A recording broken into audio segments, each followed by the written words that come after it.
Hey guys, Derp here. I'm back again with another review, but not just any review this time. No, this one's gonna be controversial. I'm of course talking about the Baliplus Replicant clone. I'm not gonna go too deep onto the ethics of buying clones or my stance on it, but I'll touch briefly on it at the end of the video. My goal for this video, though, is to review it as objectively as possible, and give you some good info on the knife itself, not what it stands for. So let's dive right in, but right after some more sick B-roll.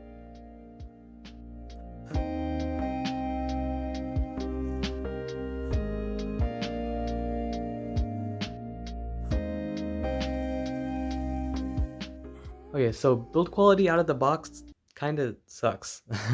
The materials themselves aren't too bad, especially for the price range. It has grade 4 titanium liners and spacers, with G10 scales and a hardened steel blade.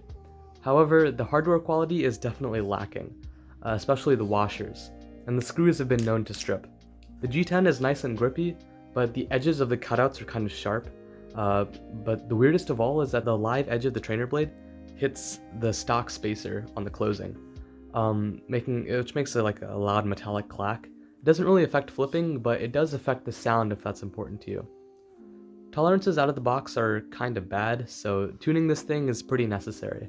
I'd recommend being comfortable with tuning bushings and swapping out hardware, and definitely have a good quality Torx driver. So yeah, not the best build quality, even for the price range, but there's some mods that you can do to fix some of those issues. I'll cover the comprehensive list of mods later on in the video, but now more B-roll.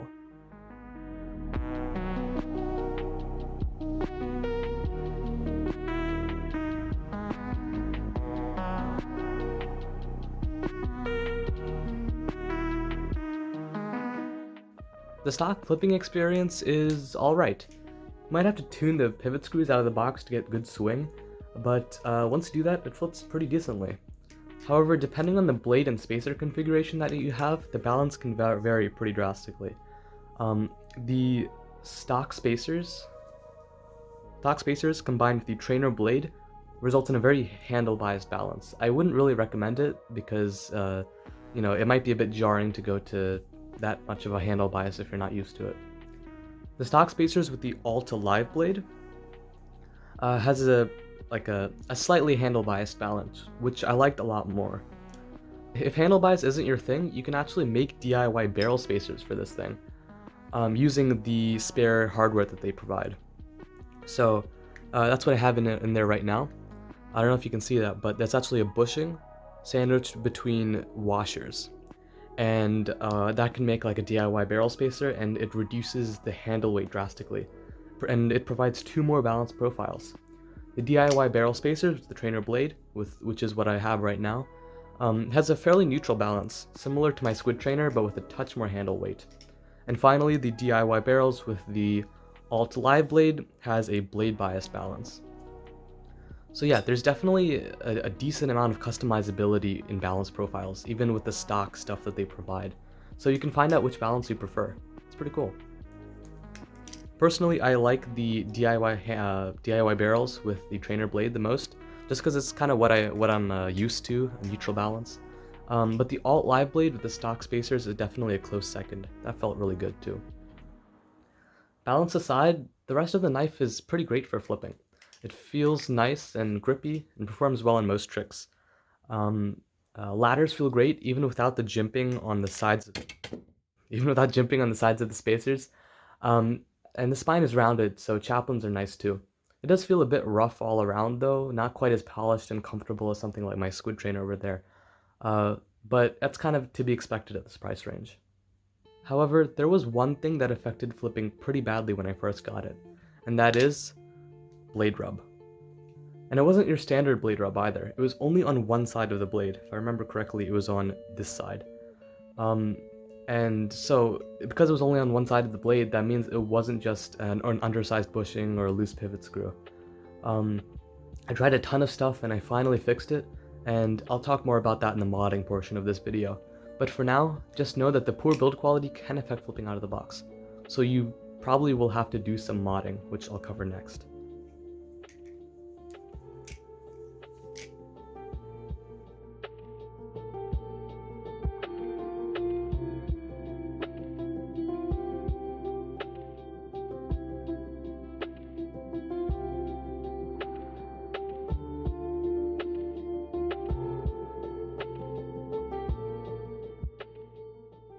Okay, so for the modding portion of this video, I'd like to take you on a bit of a journey of inexperience, confusion, and bashing my head against a wall. This was my first modding experience. Hell, it was actually my first sandwich construction knife, so I had a lot to learn. And I did, I learned a lot. But it was the hard way. It was through trial and error. So let's get the basic stuff out of the way. First thing I did was take out the latch. Unfortunately, you do have to take apart the entire bite handle to do that, but you know, it wasn't too bad. Just make sure you're careful so you don't strip any of the screws. I also swapped around the bushings to see if I got any perfectly sized ones. Luckily, I did get a pair of perfectly sized ones for the trainer blade. The rest were undersized though. However, I did find out something kind of weird. The trainer blade is slightly thicker than the live blade. So the bushings that are perfect for the live blade will be undersized on the trainer blade. So just keep that in mind. It's kind of weird, but yeah, if you buy like aftermarket rep bushings, they probably might be undersized for the trainer blade. So you might have to order like maybe a thicker specification from USA Knife Maker or something like that. If your bushings are oversized, then I recommend tuning them by slowly sanding them down using a high grit sandpaper. I'll leave a link in the description to a tutorial on how to tune bushings. So after those preliminary mods, it was alright. It still had tap and play, but it didn't sound good, so I ordered some Kraken hardware from Squid. 2 screws, 2 barrels, and some washers for the entire thing. This I consider a necessary mod. The stock hardware is pretty bad and can strip easily, so getting quality screws and good washers can go a long way. One thing to note though is that the Kraken washers are considerably thicker than the stock washers. So the only way to fit them in the pivots and have good swing is to loosen the Zen pin screws or just take them out altogether, which is what I did. And taking out the Zen pin screws actually gives better sound anyway, so yeah. The liners do a good job of like squeezing them together, so they won't come out anytime soon. Another quote-unquote necessary mod is only for the live blade. For some reason, Baliplus decided to put a BRS logo on here. So I recommend sanding it off like I've done right here. Just, use some sandpaper, sand it off, so just to avoid confusion over whether this thing is a clone or genuine. Because, if you decide to sell this thing, maybe the person that you sold it to might try to pass it off as original, so just try not to deal with that. Just sand off their logo right now. As I mentioned before though, one problem still persisted after all these mods, and that is really, really bad blade rub on only one side of the blade. For this, I tried a ton of stuff. And again, all through trial and error. I have no modding experience, so I just tried whatever kind of made sense in my head. After close inspection, I realized that the trainer blade was actually slightly bent to one side. So I tried to bend it the other way using some clamps. It did marginally help, but it didn't fix the issue at all. Secondly, I tried sanding the side of the blade that was getting rubbed, hopefully to make it thinner so it wouldn't impact the liners. And I excluded the pivot area because you don't want to touch that. Sanding the blade, I do not recommend doing this. It didn't help at all, and if anything, it just made the balance worse by removing blade weight. So yeah, don't really sand the blade. But finally, I found the thing that solved the issue. Remember how I said the Kraken washers were thicker than the stock washers? Well, because of that, I realized that the DIY barrels are actually thinner than they're supposed to be. Because here we have effectively the thickness of a bushing and 2 thick washers. Here we have effectively a bushing and 2 thin washers. So what was happening is that when you tighten this down all the way, the liners would be closer together at the end of the handles, causing the blade to rub against the liners near the tip. The way I fixed this was to add an extra washer on the barrels to make them slightly thicker. Let's see if I can find... here it is. Hopefully you can see that. It would focus. I actually have 2 washers on one of the one side of that bushing. So I hope what it did was that it expanded the space between the 2 liners, and there's no longer blade rub. It's super janky, but it worked, and that's all I really care about. So if you have that issue, consider trying it out if you can't think of anything else. So after all of that, I had a Baliplus Rep trainer with good hardware, good tolerances, no tap, and a decent neutral balance, which I kind of liked. So I stopped there, but you can 100% keep going with the mods and replace parts until it becomes a Franken rep. What I love about this thing is that it's compatible with genuine and aftermarket rep parts. So there's a whole host of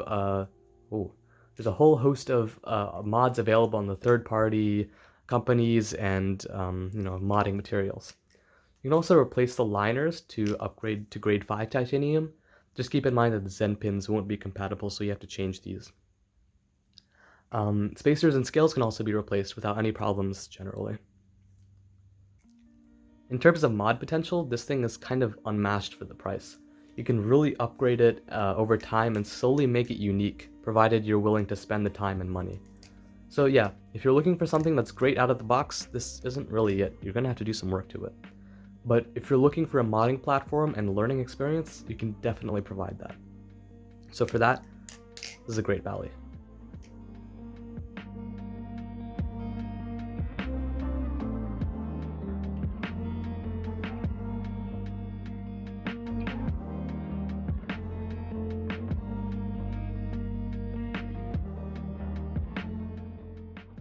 The Baliplus Rep clone costs around $60 on AliExpress, which is pretty standard for clones. There's a few things to be wary about when buying from AliExpress, but as long as you buy from a reputable seller with good reviews, you should be fine. Just expect long shipping times from China. Because this thing is mass produced in factories, they're almost always in stock, so you don't really have to worry about drops or waiting lists that that Bali companies in the US have to deal with, which is both a pro and a con, but it's much more available, so in my opinion that's a pro. For the price, this thing is an amazing modding platform. If you want to build a Franken rep or even a custom rep, you can just buy this thing for $60 and gradually replace the parts, rather than buying a genuine rep or ordering all the aftermarket parts at once and waiting for them to ship. Instead of doing that, you can have something to flip in the meantime and slowly replace the parts and make it your own. So for that, I do recommend this thing. But if you're looking for your first high quality balisong or you're not willing to do the necessary mods, I recommend looking elsewhere. But now for the controversial part. It's a clone.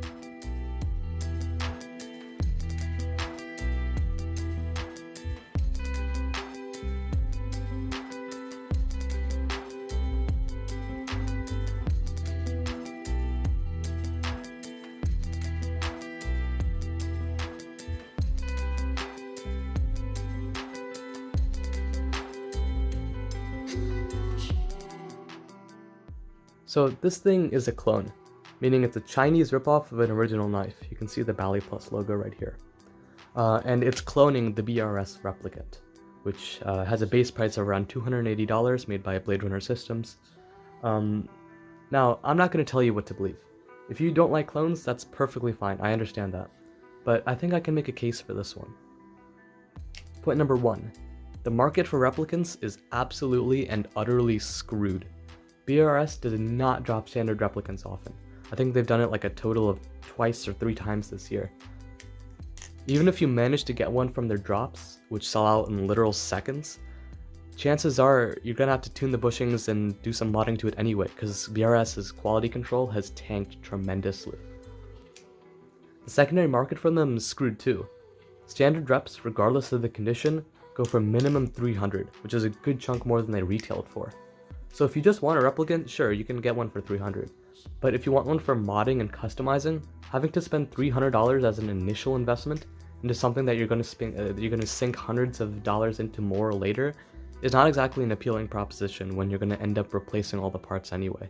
And you're going to have to sell some of those original parts to make some of the money that you spent on the original rep, which is just so much of a hassle and it's not worth it anymore. So buying this clone is actually a good idea. And point number 2, buying a rep clone for modding still supports the small businesses in the balisong community. Here's a quick chart I'll put up on screen with some companies that you can buy mods from. You can buy hardware from Squid, scales from JT or Spasm Fingers, barrel spacers from Kuski, liners from Foxfire Factory, Zen pins from Hourglass, and a ton more that I haven't mentioned yet. A Baliplus rep clone for only $60 is a lot more available than a genuine rep and opens up the possibility to every single one of these mods, which support businesses in the balisong community that are actually working hard to deliver quality products. So yeah, that's my take. If you agree or disagree, leave a comment. I'd love to know your thoughts. Also, it helps the algorithm. So in conclusion, it's good for modding and customizing. If you're not into either of those, then don't get this balisong. So yeah, that's pretty much it for this review. I hope you enjoyed, and I hope you found this informative. Thanks for watching. I have a few balisongs on the way, so stay tuned for even more reviews and content like that. And yeah, hope you enjoyed. Peace.